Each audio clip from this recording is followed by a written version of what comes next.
എന്താ മോളൊരു ഉഷാറില്ലാത്ത? ഒന്നുമില്ലടാ. എന്നാ ഒരു ചായ കുടിച്ചു വരാം, ഇപ്പൊ എല്ലാം മാറിക്കോളൂ. എനിക്ക് പീരീഡ്സ് ആടാ, ചായ കുടിക്കാനൊന്നും ഒരു മൂഡില്ല. എടാ നീ ഒരു ന്യൂസ് കേട്ടോ? ഈ uterus cancer, uterus removal surgery, PCOD ഈ പ്രശ്നങ്ങൾക്ക് ഉണ്ടാവുന്നത് പ്ലാസ്റ്റിക് പാഡ് യൂസ് ചെയ്യുന്നോണ്ടാണെന്ന്. നീ എന്താ ആളെ പേടിപ്പിക്കുന്നോ? അല്ലടി, ഈ അടുത്ത് വന്ന പഠന റിപ്പോർട്ട് കഥ സൂചിപ്പിക്കുന്നത്.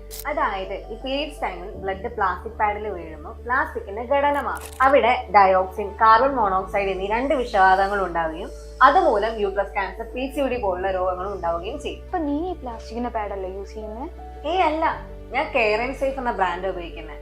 അത് 100% കോട്ടൺ ആയതുകൊണ്ട് ഒരു പ്രശ്നവുമില്ല, നല്ല കംഫർട്ടാണ്. പിന്നെ ഈ സാധാരണ പ്ലാസ്റ്റിക് പാഡുകളുടെ അബ്സോർപ്ഷൻ കപ്പാസിറ്റി വെറും 20 മുതൽ 30 ml വരെയാണ്. പക്ഷെ Carensafe കോട്ടൺ പാഡുകളുടെ അബ്സോർപ്ഷൻ കപ്പാസിറ്റി 250 ml വരെയാണ്. എടാ എനിക്കിതൊരു ഫ്രണ്ടാ സജസ്റ്റ് ചെയ്തേ. കെമിക്കൽ ഫ്രീയാ, അല്ലാതെ ടെസ്റ്റ് ചെയ്ത ലാബ് റിപ്പോർട്ട് അടക്കമുള്ള US കോൺസെപ്റ്റ് യൂട്രസ് പ്രൊട്ടക്ഷൻ പാഡാ. ഞാൻ കുറെ കാലമായിട്ട് ഇതാ യൂസ് ചെയ്യുന്നത്. നിനക്കും ട്രൈ ചെയ്ത് നോക്കിക്കൂടെ?